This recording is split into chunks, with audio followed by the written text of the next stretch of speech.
শয়তান বলেছিল যে আল্লাহ আমি তোমার সমস্ত বান্দাগুলি দিয়া জাহান্নাম ভরে দেব।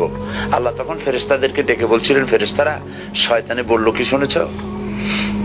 তোমরা যাও পৃথিবীতে, আমার বান্দারা শয়তানের ওয়াসওয়াসায় পড়ে যদি একটা গুনার নিয়ত করে, গুনাহটা করে নাই, গুনার নিয়ত করেছে, আমলনামায় একটা গুনাহ লিখে দিও। আমলনামায় কোনো গুনাহ লিখবা না। গুনার নিয়ত করেছে, গুনাহটা করে নাই, গুনাহ লিখবা না। যখন গুনাহটা করে ফেলবে তখন একটা গুনার জন্য একটা গুনাহই লিখো, আর যদি তওবা করে তা আমি মাফ করে দেব।